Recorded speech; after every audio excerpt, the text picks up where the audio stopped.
Welcome to the City Park Golf Podcast, where two average golfers talk about golf and things. I'm your host, Eric. It feels weird doing like a normal one. So I feel like it's been like a hot minute since we've had like just a normal podcast. Dominant. We are currently on episode 139, and we have a very special guest today. We have Patrick Hardy. He's a digital creator that loves golf and coffee. If you're not following him on Instagram, make sure to hit that follow button. His handle is at Patrick Hardy. That's PatrickHardy. Patrick, thank you so much for joining us on the podcast. Yeah, glad to be here. Absolutely. Okay, it's one of those days. It feels like a wonder. Lost my. It's because we took I shouldn't say I took like a week and a half off. So everything just feels like it sucks. It's all bunched up. Let's get right into it. Can you tell us a little bit about your background, how you got into both golf and coffee itself? Yeah, so I started playing golf when I was like 13 or 14 years old. I tell a lot of people that ask me the same question. I pretty much picked it up in my backyard. We had a massive yard, like an apartment building, so big open space. And I just had my grandpa's old clubs, and I would just go out there and just hit into a basket or a box at the time first, and then I got a basket, and basically just did that all the time because there was really nothing to do in Ohio. That's where I'm from, Cincinnati, Ohio. And then kind of just played, here and there once in a while. And then in high school, I had a choice between some sports that I wasn't really good at. Like I wasn't tall enough. I didn't actually get tall until I was a senior in high school. So I ended up picking up golf, played my junior and senior year, and then also tennis. But basically, I think the story goes for a lot of people. It's like, it gets expensive. I wasn't the greatest player, so I didn't play in college. And so I didn't really play too much, until about 7 years ago. Where I told my wife, I was like, I need to do something. Like I need to just get out. And this is before pandemic or, anything that got people onto the golf course. This was just me saying, I need some time for myself. It's cool now to like see the meditation and all that stuff and how everybody uses golf as a meditation, which was a huge thing for me because I just needed a place to get away. I had 3 kids at the time, now 4. And so I needed to like just escape. I worked from home. I'm a freelancer. And so I just needed a moment to go and just get on the course. And so for me, it was early mornings or late afternoons by myself, literally just out there meditation, praying, with God and just saying, okay, God, I'm here having a good time, but like, what are we doing? So that's kind of how golf became a bigger part of my life. And then as far as coffee goes, kind of the short story is I used to work at Starbucks, like back when it was good, like 99, 2000, before they did the automatic machines and all that stuff. I was, doing the espresso thing. And a lot of people kind of got carpal tunnel syndrome because of the thing, the portafilters. Yep. But now they're all automatic and they're terrible. But anyway, back then we had this thing called the coffee passport, and we had to taste all the coffees from different regions. So knowing the flavors and the profiles and where they came from, to be able to just talk about it, which it's kind of funny thinking about it now because a lot of people didn't really care too much about it other than just like, oh, does it taste good? So anyway, but we had to go through this coffee passport, and through that whole thing, I started to realize like there were different flavors, different, tastes and different regions and things like that. And so I kind of got to that point where it wasn't just drinking, the sweet drinks anymore. It was more like the black coffees, the espressos and the cappuccinos, and to really taste the difference between the two, between the different styles of coffee. But I didn't really get into specialty coffee because it didn't really exist back then. And so I went to Australia. Australia was 2010 and 11 was when I went there, 2011. And that time I was really introduced to coffee. So if you've ever been outside of the country, especially Australia, UK, those areas where like coffee is like their life. I was introduced into like, here's how you really drink coffee. And so funny thing is like, that was the first time I really had a good cappuccino. And since then, I haven't changed my drink order. So that's pretty much all I have is usually a cappuccino. But when I got back to the States, this is again 2011, end of 2011 into 2012, everybody started the specialty coffee. So that became like the standard with specialty coffee. So it's kind of cool because like I got to see it right before it entered into the United States. And because of that, I had that high caliber of drink in my mind that I couldn't go back to a Starbucks.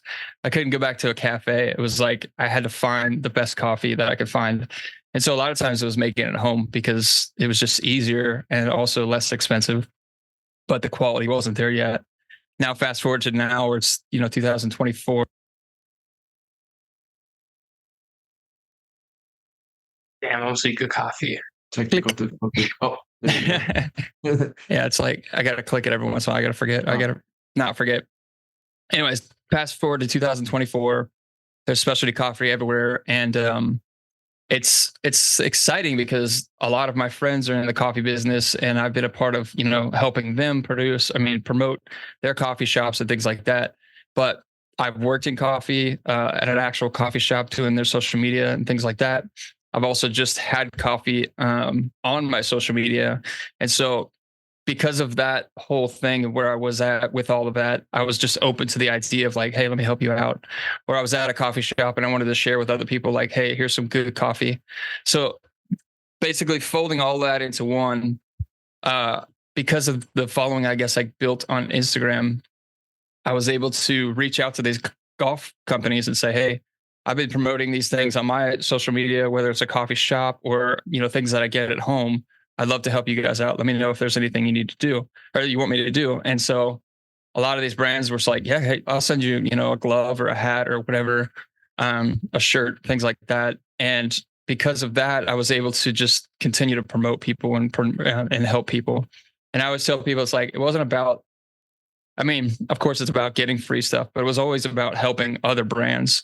And I would always say to them like, hey, I don't have money and I would love to, buy everything you have because it's awesome. But I have a camera and I have some time and some skills and I would love to help you out any way I can. So that's always been my thing is like, I'd love to buy everything that's out there, but like, I don't have the money. I live in Orange County. I have 4 kids. And so, like I said, it's barely surviving out here, but the more that I could do to help other people and the way that I position myself is like, if I can't help, then I'm not going to, reach out. So that's kind of the whole how golf and coffee kind of came to go together. I love it. That's exactly like what we're trying to do. And I think we're doing it to some extent. This whole thing, right? We've kind of created this platform to give away, right?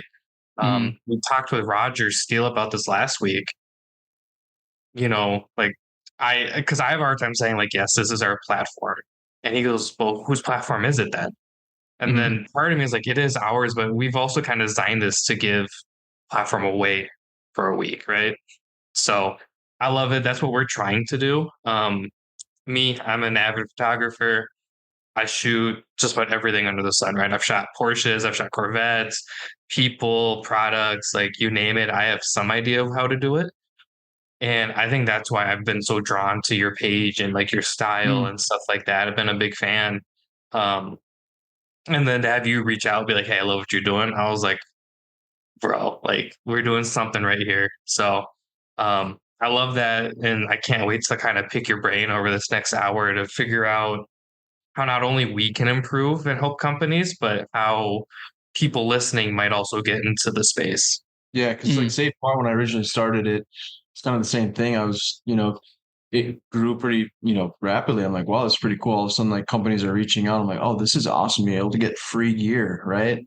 But then at the same time, you think about it, it's like, well, it's not really free. It's free, but it's not, right? And then you work for it, but you're not paying physical currency. Yeah, there's obviously certain things that you do buy, but like you said, things are expensive. But then realizing like a lot of the companies that are sending you apparel or hats, whatever it might be, they're still kind of in the up and coming. So it's like really cool to be able to kind of help pave the way and get them going. So I agree with you there. It's a really cool and rewarding feeling too. So that's kind of what the Safe Par page.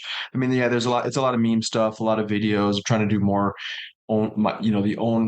my own content, posting more of that kind of stuff versus like just posting other people's content. So that's one thing that I really like to try to do. But okay, you should be like me. What's that? Do the podcast. It's all my stuff. Yeah, well, it's nice because again, it's like it's your stuff that you're posting. So when you see, when it really hits off, it's a good feeling, right? But being able to help other companies kind of take off is a great feeling. So we like Dom said, we love what you're doing. Can you like maybe share how you started your journey as a digital creator? Like, I know you talked about the coffee and all that, but did you have any experience with it before? You talking about the camera? Did you do anything prior to these coffee and golf videos? Yeah. So in high school, I always have been drawing and sketching and all that stuff. And this is going to date myself, but 1995 is when Photoshop's, first came out, and I was in high school. And my teacher, noticed that I wasn't the best at what I was doing in art, and I was the fastest. I just got stuff done. I just focused and got things done. So I had a lot of time, and she was like, "Hey, why don't you learn this program, Photoshop?" So I did, and then I taught to the class at the end of the semester for us to do our final project. And really, like, that kind of opened my whole mind to like digital creation, right? So we were taking photos, we were doing the black and white stuff, just like everybody else, film development, all that.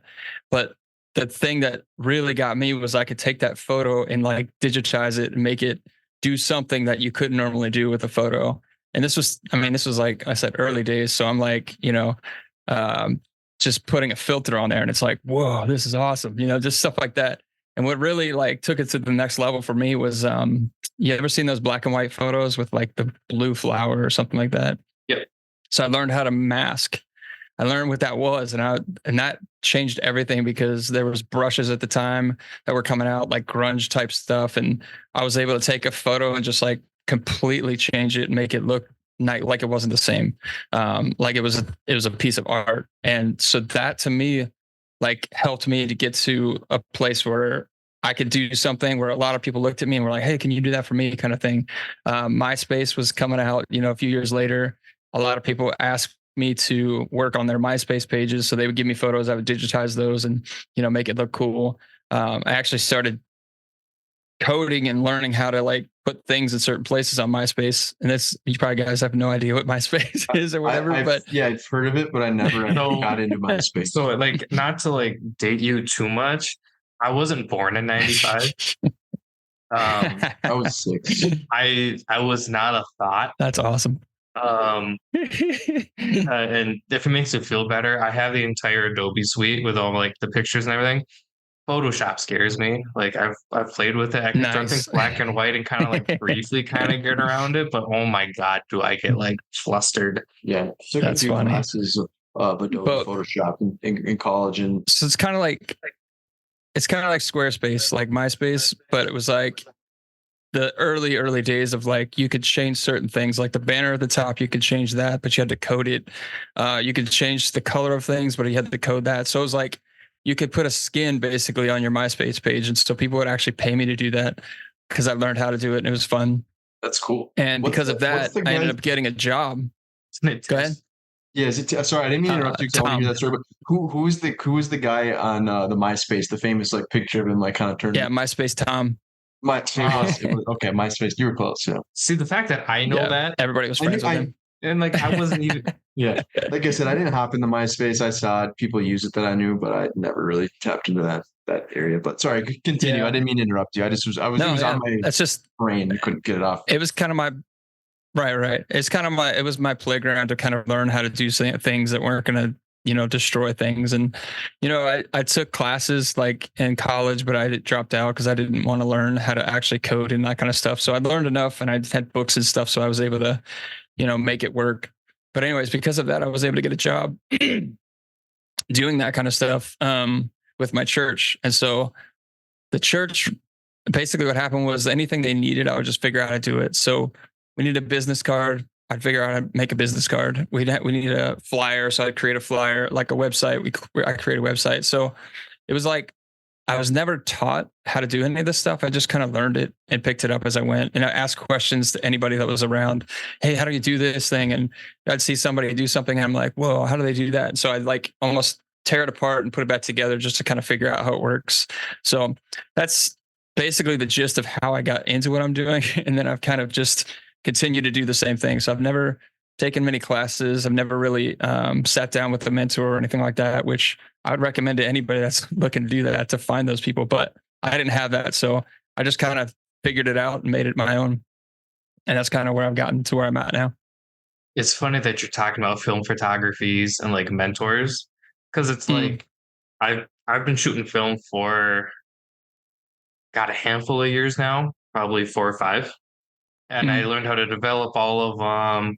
I took a whole class on black and white photography, and I don't know how familiar you are with like our podcast, but we had Daniel Alvarez on, and he strictly shoots black and white. If he's shooting for like a project, he has his like M6 on him at all times. He let me play with it. I almost broke it because I was like drunk the entire day, but that's on him. I now own a 2F and a M2 from Leica. Wow. Dude, that M2, it's my baby, my new baby. Yeah, everybody talks about the I M3. credit a lot of my M2 is pretty nice. I love it. And I have the 40 millimeter Voigtlander 1.4 on it. It's a pretty setup. It was stupid expensive because I had to get it CLA'd and fixed. Anyways, I credit him with a lot of my growth as not just like a film photographer, but like digital one too, right? And I think that's where like having a mentor or someone to like bounce ideas off of in any kind of creative space is super important, whether it's me bouncing ideas off of Derek and him being like, no, that's dumb, don't do that. So even like early, we had a phone call and he's like, that's pretty sweet, we should do that. And I'm like, that's why I don't make choices by myself.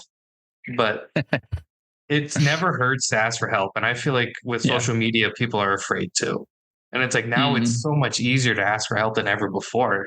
Like the early days of the pod, I was always asking on the screws, OTS. I'm like, hey, how did you guys do that? And they're always like, oh, for sure, it's just this, this, and this. And I was like, oh, like that helps so much. And for some reason, people are so afraid to ask for help in today's world with it being literally at our fingertips. Yeah. I was gonna say that difference between me and 98, just kind of like fumble around on the internet to where we're at today. Like on your phone, you can text somebody that's not, halfway around the world and ask them a question. I mean, technology is insane. And the question is like, how do we use it? Right. A lot of people will choose to accept, not accept, but like keep everybody away. I'm not going to share my secrets, whatever. But we've noticed, and I've noticed that a lot of people that do share their secrets actually end up gaining more trust with people. And they also gain more followers and influence from that too. So the people that are gatekeeping these days, it's like, you're never going to get too far in life gatekeeping anything. So especially, in the golf world too. If you're a lot of guys that are, well, I shouldn't say this, but basically a lot of people that are sharing advice aren't really fully capable of sharing that advice or shouldn't be sharing that advice, but they're willing to do it because of that. Again, they're offering or they're gaining influence and followers and things like that. So, but I work with a guy who instructs people on the PGA Tour. So it's kind of funny because that guy should be sharing advice, but everybody else shouldn't be, shouldn't be unless they've actually like lived the life of it. But it works. I mean, we're all amateur golfers, right? We're not like professionals. So anything we can learn is good. Like people have been like asking me like, hey, you started this podcast, you have all the equipment, what would you do differently? And I'm like, I don't think I'm like the one to ask about this. But in some sense, I'm like, that's so cool that I'm the one being asked about this, right? Like Ralph from Los Golferos, he's like, hey man, like we're doing this thing. It's basically empowering Latinos and Mexican culture. And theirs is it's so different than ours because they've had literally like math teachers on, which are showing that it's cool to, do stuff outside, be smart. But he was like, hey man, like what would you do differently? How do I start? What do you use? And I'm like, I can tell you what I wish I would have done, but beyond that, I don't know. And at that moment, I was like, am I qualified to answer these questions? But then the other part of it is like, worst case scenario, I'm wrong and he learns from it and I learn from it. But it's kind of scary that everybody's just like, oh yeah, you can just do this. And I'm like, I feel like that's wrong. Yeah. Like I me mean, instructing golf, not a good idea. So I was a pastor for a few years, and I guess technically I'm still a lay pastor, but what we always tell people who feel like they're unqualified is like, you know more than the person in front and behind you, right? So it doesn't matter, how many years you've been doing it or whatever. If you just stepped into it, somebody else steps into it a week later, you're further along than they are. So anything we can offer is better than nothing. So it's not too far off to think that like people are going to ask you advice for something that you've been doing for a little while. And even if you don't fully understand or know how to do it, you know more than they do. So that'll be an encouragement to you. But yeah, just anybody out there is like, if you're going to offer advice, like just do it from your perspective. Don't try and be the expert in it, but like just say, this is what I've learned. This is what I've done, kind of have to figure it out on your own. For sure. So you talk about the education system, right? Where we're at right now. Like my kids are in high school, and elementary school, and it's like the state of where everything is right now. It's like they're learning more on their own than they are with their teachers. So that's kind of how it has to be, right? So if you don't take that knowledge and do something with it, you're just kind of like getting more and more complacent, I guess you could say. Same thing with, like I said, with golf or any of these things we do. It's like we could sit and watch YouTube videos for hours. We could mess around on Instagram and look around and TikTok and see all these people doing amazing things. But if we're not going out there and actually doing it ourselves, like I'm not the best golfer, but when I get on the course, like my short game is the best part of my game, because when I was 14, that's all I did was sit outside and hit shit balls all day long. And I learned technique, and I continue that today. So that's awesome. That's great. How did you get into reviewing golf products? Because I know you have. I definitely want to ask some other questions about the companies and products you've reviewed, because there's a lot of cool companies out there that I haven't even heard of before. So looking at your page. So how did that come about? So basically, I mean, just like anybody, I probably saw somebody on Instagram or YouTube doing it, and I was like, oh, I could do that, And so the way that I look at it is like, again, I have more knowledge than somebody else that has never even touched a product, or maybe has a different perspective than somebody else. So I never look at it as like, man, I am the expert in this. It's more just like, here's my first initial thoughts. Even with coffee, it's like people ask me like, what's your favorite coffee? And I'm like, well, it's different for everybody, because honestly, I'm not like a coffee connoisseur. I'm just a guy who likes coffee, and I can tell you what I like and what I don't like. And so it's the same thing with products. It's like, a hat that I get in the mail or a t-shirt or something, I could just tell you what I think, and it's opinionative. It's not like the end all if you should get it or not. It's just more like, here's my first impressions. And my kind of short review. Sometimes I'll go, take it to the driving range of the course and talk about it.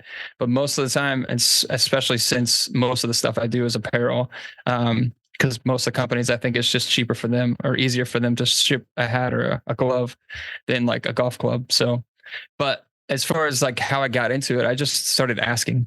I just started reaching out to people, whether I saw somebody else doing it in that specific company, or I just saw that they were just popping up something. And a lot of times, like, it's just, I see something cool and I'm like, I want that, or I want to help out, get that person on the radar for a lot of people. And some of these cool small companies I've never heard of before, like I see something and I'm like, that's cool. I think other people should know about that. And, they have a couple thousand followers, but they need more eyes onto their page and things like that. So I just ask. I mean, the worst that could happen is they say no. And I'm always upfront and saying, hey, look, I have photography skills. I have video skills. I can unbox and review something. I'm here to help. So, yeah. And I think just that understanding of like, I'm not looking to, I was for a while, I was getting some money and I was getting, here and there, but I was like, it just didn't feel like authentic in the way. Like, even though the review was authentic, it just didn't feel like it was worth their money for me to give my opinion. I mean, again, a lot of people do that and they make a lot of money with it. I just didn't feel like that was what I wanted at the time. So I basically started turning the corner and saying, look, I'm just here, I'll do it for free for a product or whatever. And, just let me know what you need. So That's really That's cool. where everything kind of changed, I think. You A saying lot that of kind of companies saying, reminded "Oh, me for of free." yeah. You saying that kind of reminded me of something. So we just did the 3M Open. We get media credentials the last couple of years. We go do Hmm, whatever. We play the media day.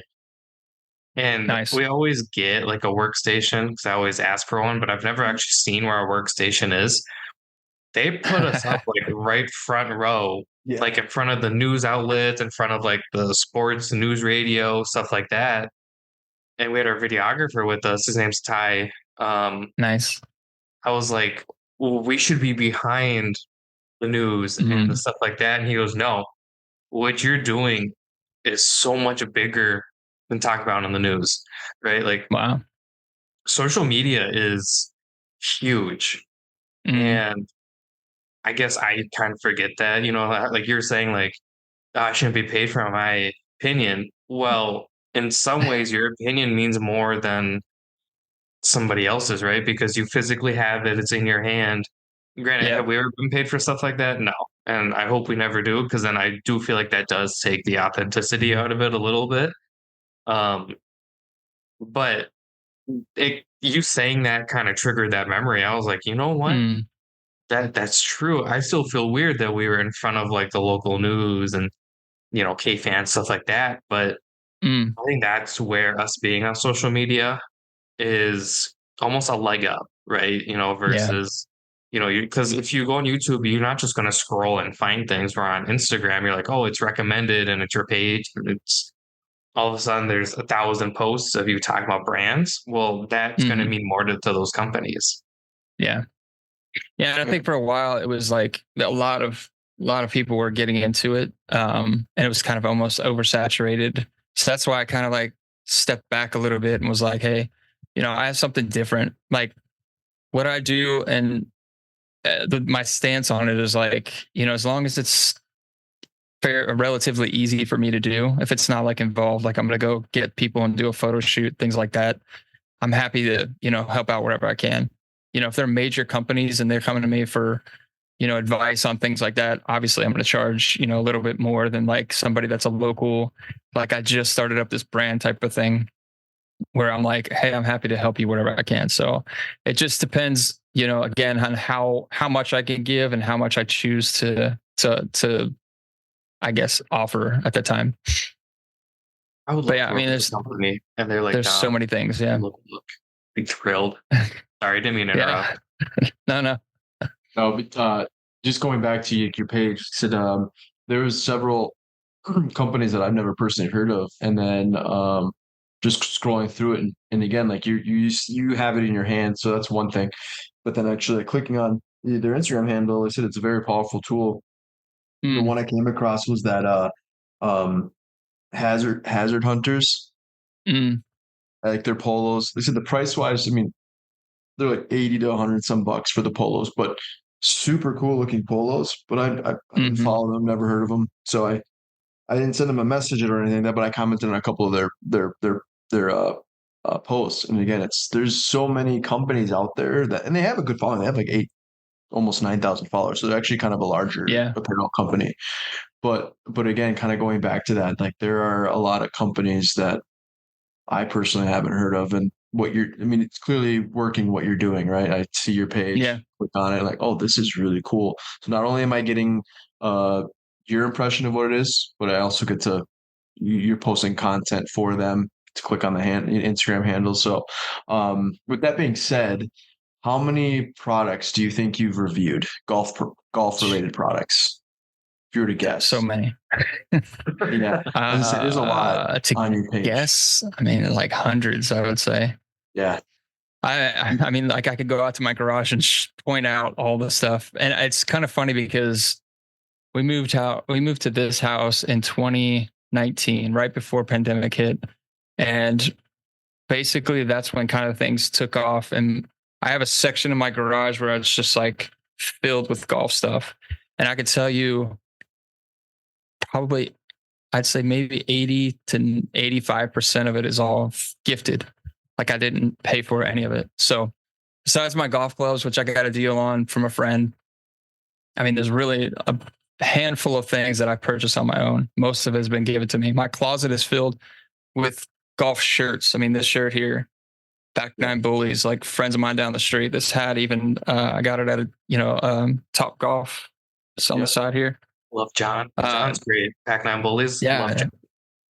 Yeah, dude, John's awesome. But like my whole closet is filled with golf clothes now because of this. I mean, I haven't purchased a shirt. I've got underneath my bed, I've got other golf shirts that I mean, it's just crazy how much, and polos and things like that. So I could say, yeah, over 100, I'd say.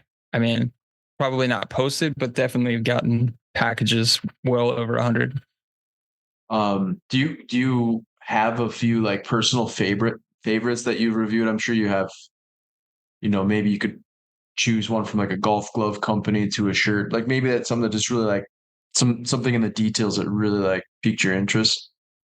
Yeah, I mean, you mentioned Hazard Hunters, like their quality is just really, really nice. Like their polos are like that cotton, kind of just a really cool throwback almost style to it. I really love that. I love the details that they put into their stuff.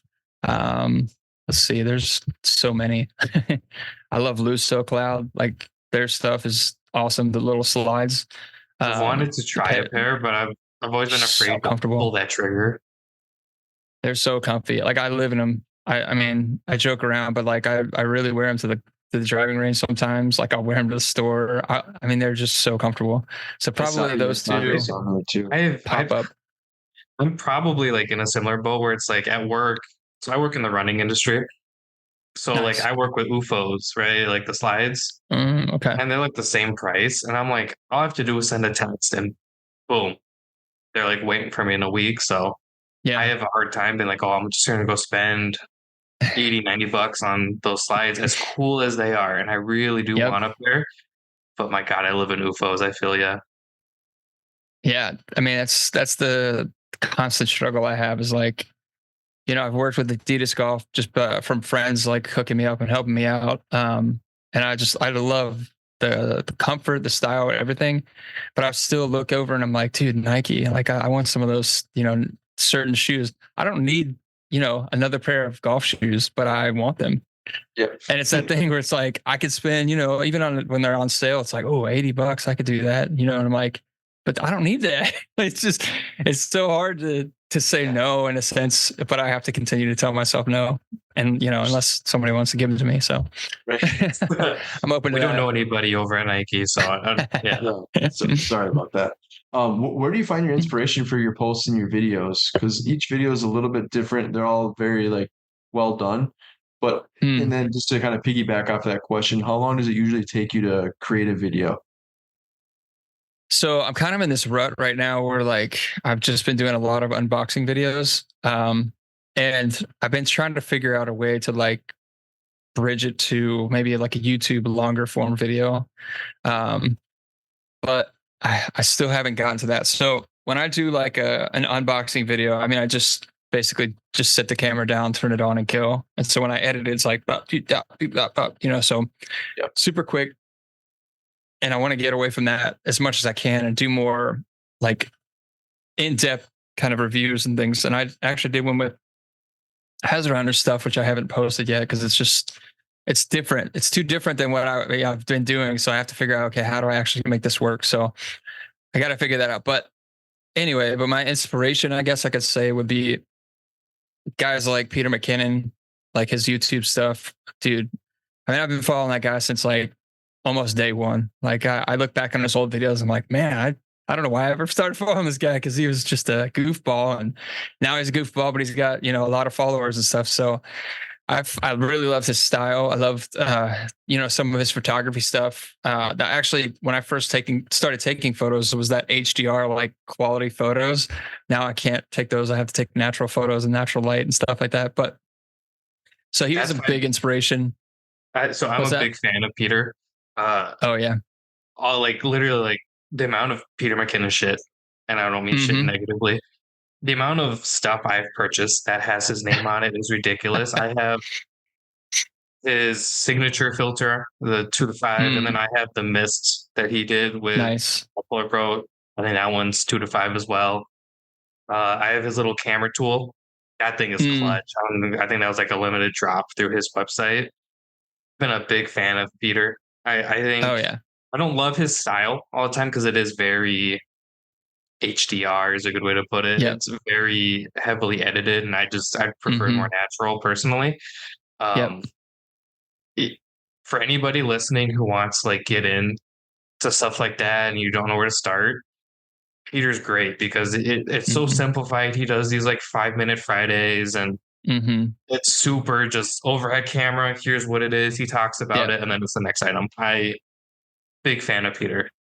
So great. And it's because of him, like a lot of other people I've met. So Jesse was another one. I forget his last name, but he was huge on Instagram because before you could save the stories, he would literally create, actually before even video or reels happened, you can create um stories that he just posted every day. So like it would be like a 15-second clip that would just live for 24 hours, but he put so much production into it, so much effort into it. And like when Peter talked about him, it was just like, dude, this guy is awesome. Like he could tell a story in 15 seconds that like a lot of people would take, years to figure this out, that kind of thing. So Jesse Driftwood, that's what his name is, Jesse Driftwood. So him, and then Casey Neistat was another huge inspiration as far as vlogging and things like that go. I just haven't committed to the vlog yet, so I haven't gotten to that far.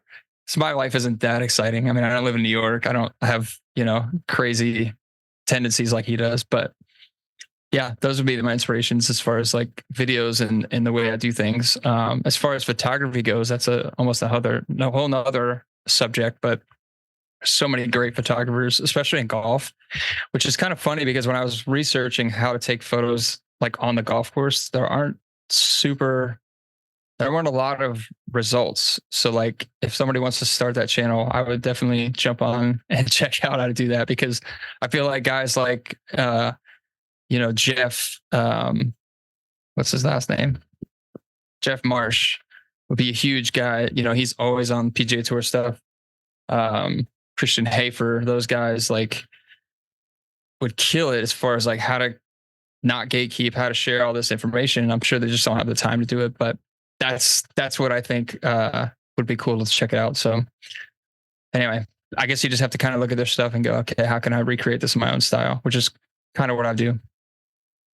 You Do a lot of product photography. That's like, I don't know if it's just because it's low hanging fruit. It's easy to do because you don't have to do a lot to on the back end of it. You just kind of have to set it up, take the photo, and then kind of simple edits and things like that.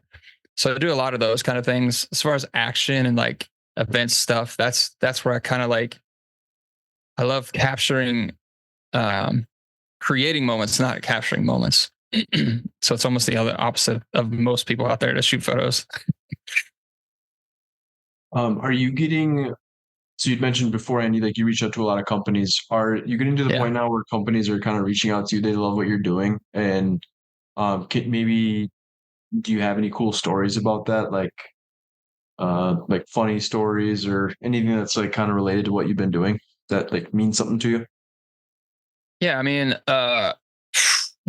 I guess everybody, or I should say, some people get to a point where they're just like, I don't want to reach out to another company because I've got just too much stuff. I mean, I could probably once a month, take a photo and just like show how many boxes I've got in my possession that I haven't done anything with. And that's kind of gets scary because it's like people are trusting me and, asking me to do something. And I just get overwhelmed. I'm like, I don't even know where to start. So for instance, yesterday I shot, I think it was like 8 videos, just unboxing stuff. And then I went out and shot some stuff in my neighborhood, just like product photos. So it's like, I have to just choose to like sit down and just block out the time and do it. And something that a lot of people don't know is like my 14-year-old daughter shoots most of my photos and most of my videos. So there's something there. It's exciting because she's such a creative person. She draws and sketches and it's just like me. And now I'm teaching her some skills that she'll live on past this year, the next. So but it's cool because I can direct her and stuff. But most of the time, it's just like, hey, make it work, or what do you want me to do? Because I'm trying to lean on her to help me to produce something creatively, which is cool. Come up with some new ideas and create some new content. Yeah, exactly. So it's like I have to really say no to a lot of things that are coming. I mean, I don't physically like say no, but I don't go out and reach for more. So unless companies come to me and they're like, hey, I want to send you a product that I know that I'm not going to use, and or have other connections or creation, or other, whatever it's called. I'm working with somebody else in that same space, whether it's balls or gloves or whatever. Yeah. Yeah. So they reach out to me, hey, can I send you this? And I'm like, actually, I'm working with another company, but I appreciate the offer. But most of the people will send me stuff. Most of the people reach out to me nowadays. So it's like, unless I really, really want something and I think I could do something really cool with it, that's the key, is like, if I could do something with it, then I'd be happy to reach out. But other than that, I just sit back, and a lot of people now will reach out to me. So it's kind of cool. And actually, because of the past companies I worked with, some stuff just shows up at my door and I'm like, where did that come from? Yeah. Which is kind of cool. How's your wife? Because like for me too, like I was in the same boat. Like I will say, like I was like, it was almost addicting in a sense for me. Like where like that's one thing that I don't really do a whole lot of anymore, which I not that I don't like it, but it is a little overwhelming. But because like certain things, like they might expect something more, or there might be some different expectations. But yeah, I still get stuff that shows up, but back in the day, it was like almost every day there was something coming in the mail, and it ends up getting donated or give it away if you don't, maybe the sizing's off a little bit, something cool, but doesn't fit or whatever it might be. So there's a lot of like, it gets put to use. But how's your wife react to that when she's like, you just got literally boxes and boxes just showing up to the doorstep, and most of them are probably for you? Oh yeah. I mean, she understands that's what I do, but I'm sure inside she's like, you don't need another t-shirt. And like I said, I can't go to the store and I can't buy things like normal people, because I just have like closet filled with stuff, which is unbelievable and exciting, to be able to be in that position. But at the same time, like I go to, a certain store and I'm just like, man, I really need that, or I want that. And she's like, no, you don't need that. You want it. You don't need it. Right. Yeah. Sometimes it's hard to really put that in motion though. You're like, I know it's not a need, it's a want, but. Well, it's funny because like we just had our shindig, and shindigs are what we call like our tournaments and events. Nice. And I live at home still because it's so expensive to like live alone. Plus I'd get lonely. I need to bug my parents every day so that they like remember me. So everything shindig related came to me. And the amount of packages I got in, my dad was like, hey, you got another one. We were sent 2 full-size golf bags from a company we work with and are affiliated with and stuff like that. And they just sat outside, and they looked like just like big boxes. And my dad's like, are those for you? I'm like, well, they're not for you, that's for sure. So I ended up taking up like their whole basement. And I'm like, I feel so bad. But they're like, you're going to give it all away. It's fine. But the amount of stuff, like we don't get sent a whole lot, thankfully. But like Precision Pro recently sent us each like a rangefinder and a speaker. So I did some photography, and I tried to do an unboxing. I hate how it turned out, but it's one of those things where it's like I threw the boxes away already. So like rookie mistake, I guess. Yeah, you nod your head. I know. I fucked up. But that's fine. So stuff like that is always kind of fun. Be like, yeah, I got another golf bag, but I swear, if I bring another golf bag home, I think I'm getting kicked out. Yeah. Speaking of golf bags, I probably have about a dozen of them. I have just different shapes, sizes. I mean, it's insane. Brands. Like when brands reach out to me, I'm like, at this point, actually, I got reached out to 2 months ago, and I was like, honestly, I don't need another golf bag, but if you want to send one, like my kids need them. So like, here are their ages, here's their preferences. And they never responded, but I'm like, I'm not gonna, That's a cool thing about that too. Like my wife's trying to kind of get into golf a little bit too. And it's like, well, now it's kind of fun for me where it's like, now there is a lot of more up and coming brands that are more female based. It's like, Mhm. Granted, I haven't really pursued it a whole lot, but now I have like another goal. It's like, oh, now I can get my wife. Well, and there's options, right? Like Yeah. That's cool. the, Yeah. the Just big company, it's OmniX. Like we've been working with them. We're affiliated with them. It's super cool. Just get her like one of the really dope iridescent bags. But it's like the same thing where it's like there's so many companies out there that are so cool that nobody knows about. And Yeah. as soon as one person Oh, yeah. talks about it, it's like yeah, all of a sudden they're everywhere and bing bang boom, here we are. And because a lot of the products are good quality products. It's just again getting their name out there, which is like that's Yeah. kind of the cool thing about using our platform or using your platform. It's like, well, you've already created the product, and it's a good product. So now it's just Mhm. on us to kind of let people know about it. So it's I've ran into that too, where you do some sponsored posts. I used to do a lot of sponsored posts. It wasn't for apparel companies, but some of them you're just like, nah, this isn't something that I think is going to benefit you, and it's not going to really benefit Yeah. me. So you kind of have to just, so there's a lot of, well, and we've said no to people where it's like it's just like not a good fit. And I'm assuming you're the same way where it's like, I don't really like it. I'm not going to talk about it. Like this company's like, hey, we really want you to use, our grips. I'm like, that sounds great. Mm. Can you send me a couple? And they said no. And I was like, well, then I can't talk about something that I don't physically have or like, give our stamp of Yeah. approval to or whatever. And I didn't ask for a full set. I'm like, hey, just send me 2 for like a couple wedges. I could screw around, whatever. And like, yeah, we just can't do that. And I said, well, then we're really not interested. yeah, I didn't say it like that bluntly, but I was like, if we can't physically hold it, talk about it, show people, then to me, it's very inauthentic. Yeah. I mean, for the most part, I'm not, especially at this point right now, I'm not being paid or sponsored by any brand or any company. So a lot of the times, like it's just a lot of free stuff that's been sent to me for that specific purpose. Hey, we check out our stuff. You let us know, how you feel. There's a guy I'm working with right now. He's developing some golf gloves. He wants to just pick my brain on kind of like how I feel about it, how I not financially, but physically how it looks, how it feels, and then also how they can potentially brand it and market it. So I do a lot of that. I do a lot of branding and marketing myself and strategy and stuff like that too. So I have to be careful with like how much I can offer without like charging them to do so. But as long as it's fun, and again for me and it's exciting, that's what I'm here for. I want to help. To put it bluntly, like I can point out things that other people won't point out, right? So I have to be careful, like how much I say.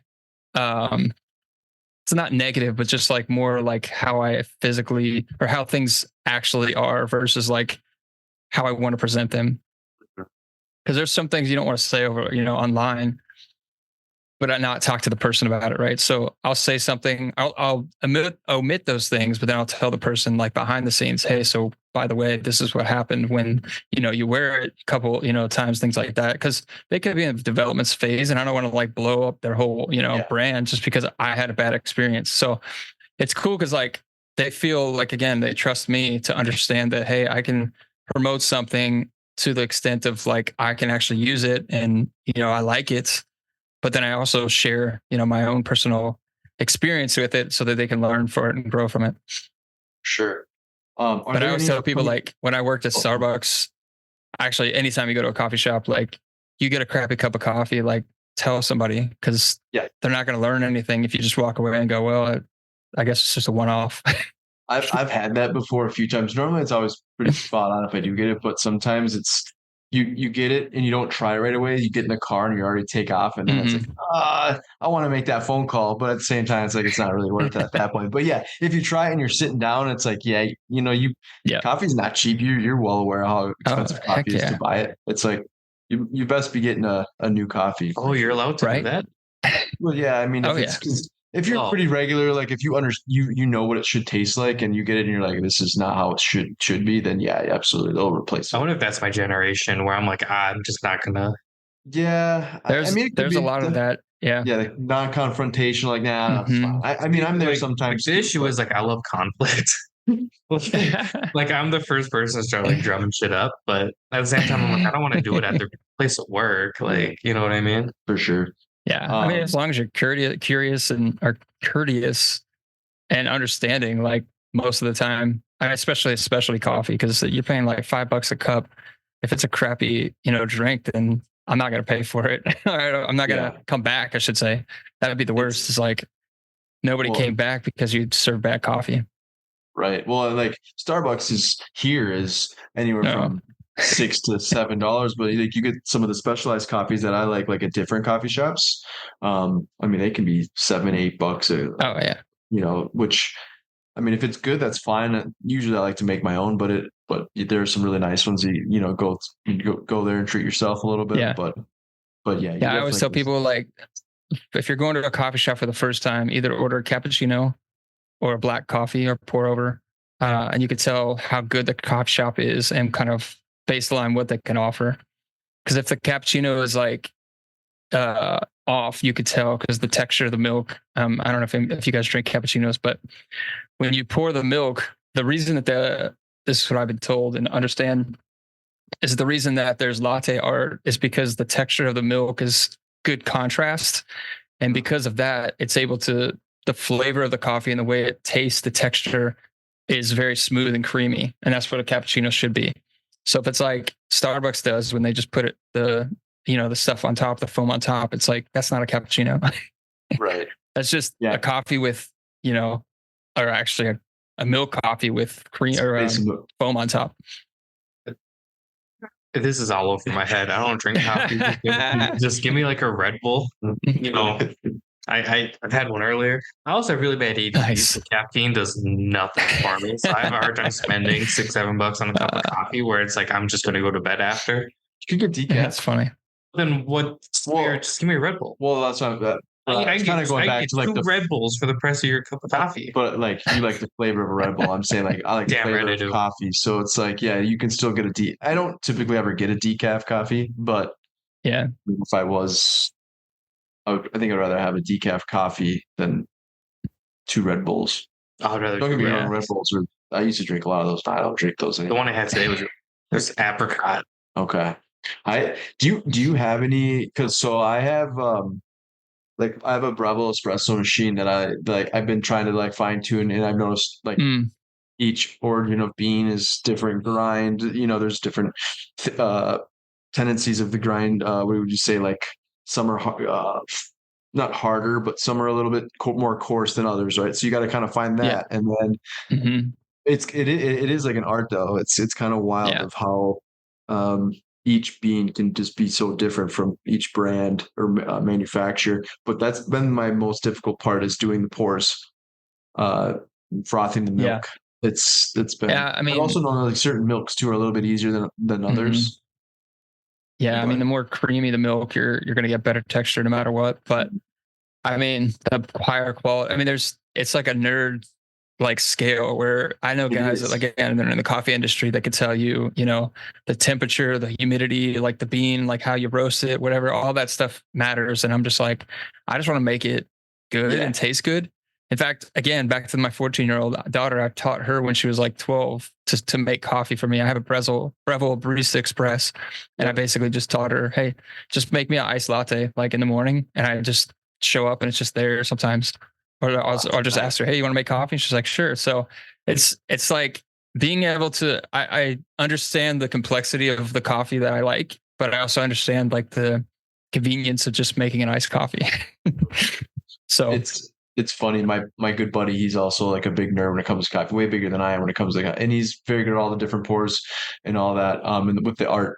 But I forget his machine, but it's the same thing. It's like, it's almost kind of like cheating in a sense, because it's like, with the Breville, like same thing for me. It's like dialing and, the steamer, like with the milk, like certain days, like I can be spot on and some days I'm not, but like with him, it's like, he can just, and it's like, it's already done for, I'm like, I mean, paid a lot of money. It's a pressure thing. But it's exactly. Yeah. Cool. The Breville doesn't have enough pressure to really get a good, but you can, it's just finicky and annoying. Exactly. It's just a little more inconsistent. You really have to get it dialed in to be able, to get spot on, but no, that's awesome. I just try to it's coffee beans. It's from Drive Coffee. I don't know if you've ever heard of it, but it's kind of cool. Yeah. It looks like a little like oil I have can. Heard it, yeah. Yeah, it looks like a little oil can. I actually was gifted one for my birthday from the same guy that we're talking about. And it's crazy though, like just you start to find a certain bean that you like, and you can tell the difference big time. The taste, the quality. And Yeah, just going one of my to favorites recently has been Onyx Coffee in Arkansas. Onyx Coffee. Yeah, Onyx is like packaging is beautiful. The beans are always really good. Take a look here. They're Rogers, Arkansas. Okay, I feel like I've heard of them. Do you do any like subscription stuff like with coffee where like they send you like new beans every month or every couple weeks? Yeah, I guess I technically am working with a brand called Bottomless Coffee, which actually is a really cool idea. But basically, you get the scale. So when you first subscribe, you get the scale, and you pay. I think it's like $6 a month. And then when the scale says it's basically low, it'll automatically ship you the coffee that's in your queue. So you can you can queue coffees in there, or you can just say I like medium roasts, and it'll just send you whatever is available. But it's really cool because like you don't have to think about it. You could change to like make it more very like super fresh, or like doesn't matter if the coffee's a little bit late, but you want to have it right when you need it. So it's kind of cool. What was that called? That company? Bottomless.com. Bottomless.com. Bottomless Coffee. Yeah. I'm gonna have to check that out. That's awesome. Yeah, I kind of nerd out with the coffee because like when I've seen your videos, I see some of the pour, I'm like, oh yeah, this is awesome. I love it. But well, it's funny. Like I was like, hey, we're having Patrick Hardy on this day, and Derek goes, oh, the coffee guy. I'm like, yeah. That's funny. That's awesome. Do you have any? I was gonna say Commenteer was another cool one that I thought. I don't know if you saw that one, but I actually found that one through Seth Rogen. Seth Rogen, right? He's the funny guy, actor. Pothead. Yes. Yeah. Yep. He has a company called Houseplant Coffee. Actually, Houseplant, I think, is his like marijuana company, but Houseplant Coffee. They use Commenteer, which is like these frozen capsules that like they ship like a box of them, and you just put them in your freezer. And so you could either thaw them overnight and just have like iced coffee, or you could put them into a hot water and make it like it's a regular cup of coffee. And they actually like they're probably one of the best like frozen / ready-made coffees, pre-made coffees, I should say, that I've ever had. Like I've tasted the ones you put the bag in, like a tea bag. Yep, those are great, but like this is much easier, and it's also tastes much better. So that was interesting. Do you prefer ice or a hot coffee? It just depends on the day. I mean, sometimes like on the weather too, right? Yeah, the hot, warmer season. I'm kind of a psychopath though. I prefer hot coffee regardless. I don't care if it's 90 degrees out. I don't know. I'm just a hot coffee guy. But I love sometimes just making a Chemex and just kind of like making it a couple of hours just sitting there drinking it, and where I'm working or whatever, I'll just have the Chemex and just pour it in. But most of the time it's either espresso, quick, iced coffee, or a Chemex pour over. Gotcha. Yeah, my wife prefers iced coffee, so her go-to has been the honey cinnamon like latte. Nice. Ice cinnamon latte, and then I just typically do espresso milk, and then I'll do like I consider it's like a maple syrup latte essentially. I just put a little maple syrup in there, and that's been really good. But I think with the hot, for me, I prefer just because it's like I always continue to want to practice making pours with the iced coffee. It's a little bit different, you're not really doing that. So, but back to the golf side of things. Do you have any like upcoming projects that you're excited about working on? Yeah, Don is like, yeah, I'm done with coffee. But yeah, do you have any like upcoming projects that you're excited about working on that you might want to talk about? Yeah, maybe we want help with. Yeah, I just posted a couple hours ago. The Bad Birdie just reached out to me. I started working with them. Actually, I got a friend who's working there doing the creative directing now. So it's like, I feel like I always liked Bad Birdie, but I just didn't like the style of Bad Birdie. Not to say anything bad about Bad Birdie, but it was just too wild and crazy for me, right? So my friend's now doing the creative directing there, and I met him through Mob and stuff. So it's like he's got that style like on fleek, so to speak. But he's helping out with like their creative direction. So they just did something with Liquid Death, the water drink. And so they said, hey, are you interested in working with us? And they basically said like, we already said yes for you. We just want to make sure you're okay with it. Because as soon as I said yes, they're like, all right, so something on your way. And I'm like, what? That's So awesome. I got a t-shirt, a hat, a polo, and then they sent a box of the Liquid Death iced tea, which was actually iced tea and lemonade. So did some fun stuff with that. So I did an unboxing. I just posted, and then I have some photos that I'm going to post too, which are kind of fun. That's really cool. I that whole Liquid Death like story behind it is really wild. It's really Yeah. interesting and very cool. The Oh fact that yeah. it's basically just water in a can. It Hmm. makes sense, right? When you think about it, it's like, yeah, there's a lot of people that maybe quit drinking or whatever. Like they want to fit into Hmm. they go to a concert, but they don't want to be this loser drinking a bottle of Yeah. Dasani water and just have that still that same feel as if like maybe they're drinking Yeah. a can of beer or whatever. And it's like, I forget the dollar amount of what they've generated, like the Hmm. little commercial that they made. I don't know if I'm sure you're probably familiar with the Oh yeah. backstory and how it kind of came about, but I haven't tried Yeah. any of their teas, but we did buy because they're exclusively at a couple different stores, one of which is Mm. Whole Foods and Target. So we tried, my wife and I've tried the Liquid Death water, which again, it's just Oh water, but yeah. it is kind of a unique way to drink it, really. Yeah. But what about No, I think the branding is like what really gets it for a lot of people. The branding yeah, and the marketing. They just know how to do it. So it's just like I mean, again, I do a lot of branding marketing, so I know kind of where their heads at.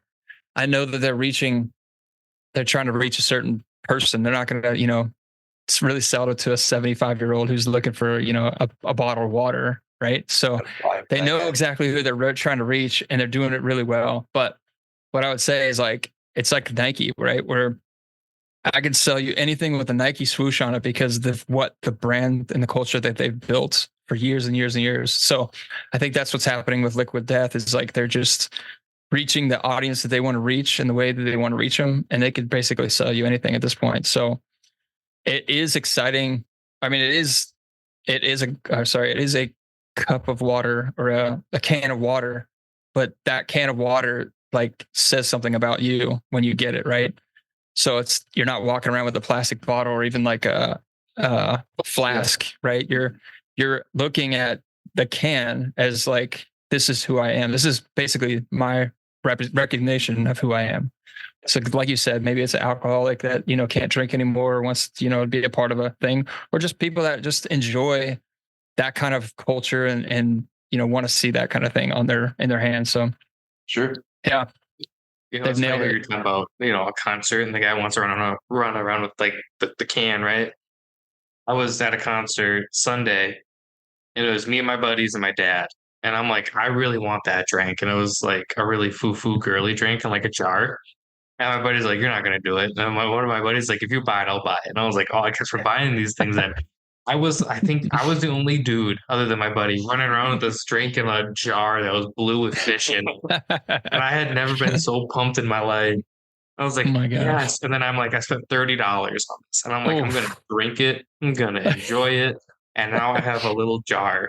Little keepsake afterwards. That's awesome.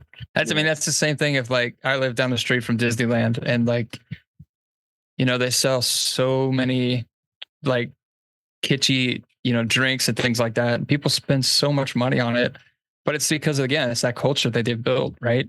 They've built that culture where like that person has a blue milk. How do I go get one of those? And they ask people, hey, where did you get that? And they go get it. So it's like pretty crazy how that mindset is like, I'm going to create something that you're going to want because you're going to see somebody else has it and you want to get it. It's that FOMO, the Oh, fear it of just missing sounded out. like I read what was in it and it was hot. It was a hot day. And I was like, mm, I could get down with that. And then I got down with it. I'm like, do Nice. I go back and get another one? And I'm like, no, I don't need two jars. And I was like, it's also $30 a drink. And I was like, I am in. I only had That's one though. awesome. Is there anything that you might want to mention? We just do some rapid fire questions. I think some of them you've already kind of answered, but we'll kind of go through them again. But we have a few rapid fire questions for you, if you don't mind. Is there anything that you wanted to Yeah. ask before we hop into that at all? That maybe we didn't cover? No, and the issue is as soon as I turn this off, Yeah, it's gonna come back to me. well, we can just send you a message. Oh yeah. Yeah. Okay. For So sure. first rapid fire question is, what's your favorite golf course that you've played? Favorite golf course I played? Probably the Ranch here in Laguna Beach. It's kind of like in a canyon. It's a 9-hole executive course. It's kind of like a lot of brands have shot photos there. In fact, I think I learned about it through Random Golf Club. Eric Anders Lang played there, and I was like, "Oh, it's right down the street from me." So ended up going there. Cool. But yeah, that's you guys gotta go out there and check it out. He signed our bag tags. Nice. Yeah, we did the Mad Scramble here in Minnesota. Nice. What's your favorite golf course? I got a few. It's hard to like narrow it down, but yeah, that's a tough question. Actually, I do have a list of all like my top golf courses I played. Jesus but Christ. I would probably say TPC Twin Cities Blaine is one of my favorites. Private course that we got to play with 3M Media Day the last few years. Nice. So that's definitely up there. And then I would probably have to say Half Moon Bay. We went out and played Half Moon Bay last year with nice couple of guys for our shindig out in California last year. So Half Moon Bay was awesome. Yeah, I think half of the course play is like who you're playing with, and I don't think I've had a bad round at the ranch. So every time I play there, it's like always good guys that are just down to play golf and not make it the most annoying, frustrating golf round that I've ever had. Well, that's what it's about. It's about the company. Absolutely. Oh damn! You have like a list. I got kind of a list of some. TPC Scottsdale Stadium course was kind of cool to play. And then I would say there's I don't say it was like my favorite course because I played like garbage, but in Michigan there's the Loop, which is really cool. And they have the red loop and the black loop. So basically they don't have tee boxes; they just put stakes in the ground, and that's where they play it. And then the very next day they play it in reverse. So it's really wild. It plays totally different, but they kind of emulate like a Scottish style of golf. There's some courses out there that kind of used to do that. So, but that's cool. I wouldn't say it was like the nicest course. I'd say it's kind of a cool setup, different, kind of neat, unique. Yeah. But what about you? I love TPC Twin Cities, and I'm gonna keep saying that so they keep inviting us back because it is a blast to get to play a private course that you and I are not get to play otherwise. Yeah. That being said, Half Moon Bay, I love the ocean course. I think a lot of that course's charm was, as Patrick said, it's with the people. Yeah. Getting to play with Beard and Brendan and people that you kind of just meet through social media, but are just like having a blast. And then I love Troy Brown.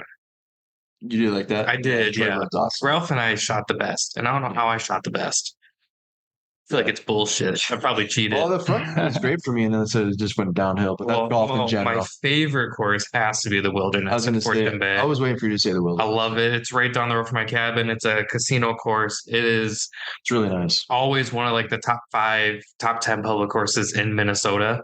And you could play at their Twilight, and their Twilight starts at like 2 or 3. Wow. So you can play it under $100 with a card for 18. With a course like that, it's almost unheard of. That's crazy. I might be out there in Minnesota playing for there's a Hybrid Nation golf tournament that I might be out there for. So I don't know where it's located. Last year I think it was I just played Legends, which was where it was last year. I'm trying to think of where it is this year. That's why didn't we get invited? That's I don't like us. OMG Jeremy. And he just followed me. He just because they follow you doesn't mean I know that. No, but that was the one that we were trying to get to play in our event. They were trying to come out. They just couldn't. There's a lot of people that tried to come out, and then Microsoft decided to shit on everything. Yeah, that was kind of wild. That's crazy. What is one piece of golf equipment you can't live without? Like not obviously golf clubs and all that's a necessity, but like maybe something like that you wouldn't really think of, or. Yeah. I mean, obviously my camera is one, but that's not a piece of equipment. I guess kind of could be. I mean, use it for golf related things, but yeah. It could be. Yeah. I think I'd have to say, I mean, the rangefinder's kind of become synonymous with me. I haven't had one. I didn't grow up having one. And then, the first one I got was a Precision Pro. So I love those. That'd probably be the thing that I would say. I've never had a rangefinder until I got that care package. I was like, hell yeah. Nice. So my first rangefinder is the Titan Elite, which is kind of wild to say. Oh, sweet. Yeah. That's a good question. So kind of dumb of me, but like, I think my favorite thing, thinking about what I couldn't live without I have like a little pouch I put all my teas in. I love that. If I had Nice. teas all over my bag like I used to, oh my god. Yeah, I use the Power 8 Golf pouch. Oh, I have a random golf club one. It's like a velvet bag. Yeah, Nice. golf tees, divot tools, whatever Mhm. else is A divot tool I have. markers. I have like a Kraken thing, like a The little pouch. pouch. Yeah. Yeah. I was gonna say, so that's a good point too. With so I used to have like, or I still do, should say I used to. I have like the Bushnell watch, but it's like an old one. Yeah, yours looks ancient. It is, but like it's I thought you had just an old ass because like I have one of the newer. I work like I Oh, said, wow. running industry. I work with Garmin. I have the new Approach S70. but most courses like that you play like don't have GPS in them, so it's like using a rangefinder. I mean, it makes a huge difference, especially if like Yeah. you're comfortable with your distances with your iron wedges. But I'll let you ask the last two here if you want. However you want to ask those two. Oh, interesting. You changed it up. Yeah, That's why you're not allowed to type questions ever again. So what golf shoes are you currently wearing, or like what's your favorite one? Like I said, I think the Adidas Tour 360s, the newest ones are really nice, but I always go back to the 2022s. I got these, I actually have them in my closet, an extra pair, but they were unreleased. They're like digital camo. I'll pull them out. Hold on a second. Okay. It's like you can't talk about it and not share them.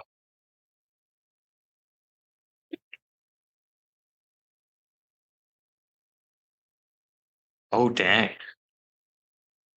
Yeah, so these are an extra pair, but like I said, my friend used to work at Adidas Golf, and when he left, he had a few just random pairs of shoes that he's like, dude, you want these? I was like, sure. Those are sweet. So I wear these all the time, just because I think they're versatile. They're like white with like a little bit of gray, you could tell. Yep. But the comfort on these with the boosts, oh, I love these. And the I new saw ones, the them Tour rep did 360s that. are so new ones are super comfortable too and stylish. Yeah, my Solomon rep did that. They're like, hey, we're getting fired. What do you want? I gave him a list. I was like, this. And I was like, okay. Yeah, he was literally cleaning out his closet or his garage, and he was like, "Do you want any of these?" I gave away like a bunch of them because I couldn't wear them, and they're not my size or style. But dude, The issue is like everybody I know isn't my size. Like you got smaller feet.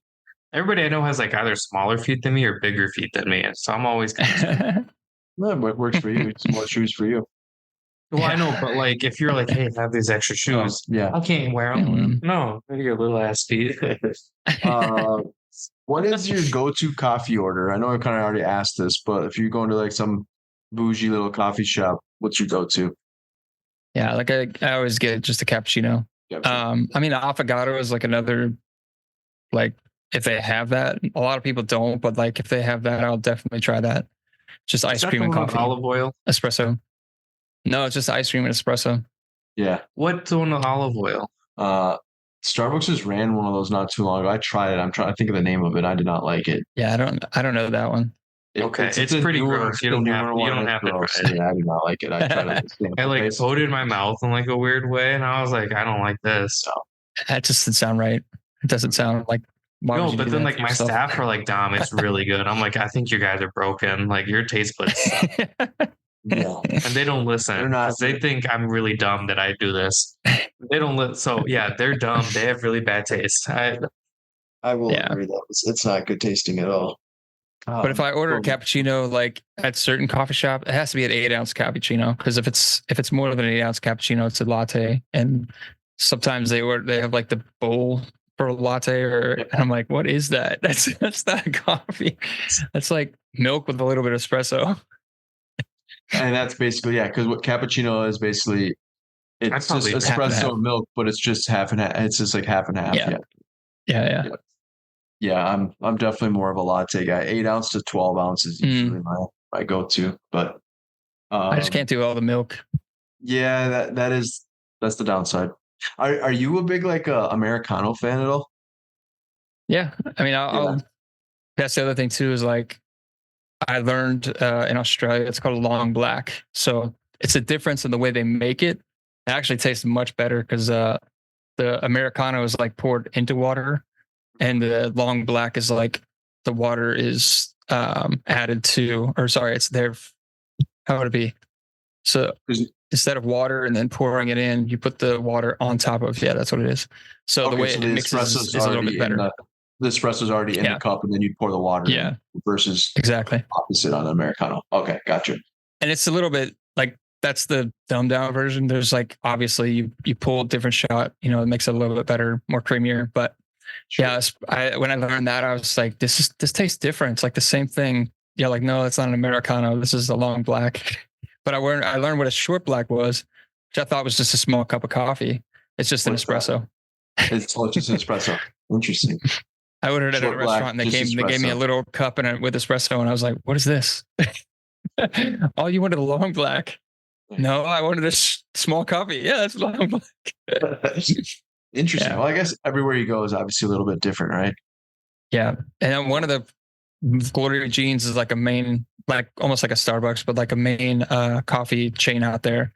And if you order an iced coffee, they'll put ice cream in your coffee with ice, which is good, but it's not what I expected. So you're expecting iced coffee. What is that? That's interesting. Yeah. That's in Australia? Yeah, it's an Australian thing. I wonder, like with the affogato, or that, I mean, that's how you pronounce it. But I've never personally tried it, but I've seen a lot of like the Instagram reels of them make it, and it looks amazing. It's good because it has that creamy texture and flavor, but it also, if you do like a vanilla bean or something like that, it has that vanilla flavor as well. So I think that's it's just really creamy and delicious. That's why I like it. I'll do afternoon avocados like all the time, just because it's delicious and it's like a little snack. It's more of a treat than anything. Exactly. Yeah, that's awesome. Go ahead, Dom. You can ask this last one here. Okay. So it's like the biggest tournament of your life. You're on hole one, and they're like, "Hey, what are you walking up to? What's your walk-up song?" Walk-up song. That's an interesting question. It's funny because like I'm not a big music guy anymore. I used to be really into music. I play and sing, play guitar and sing. But right these days, I don't really listen to the radio. So that's, for me, a tough question. But I could think of when I was like listening to music, what I would listen to. Probably be Back in Black with from the AC/DC.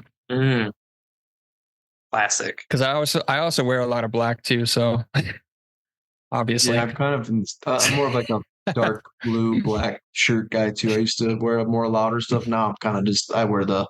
That's so boring. Yeah, I like the black tees. I mean, I like cool, like,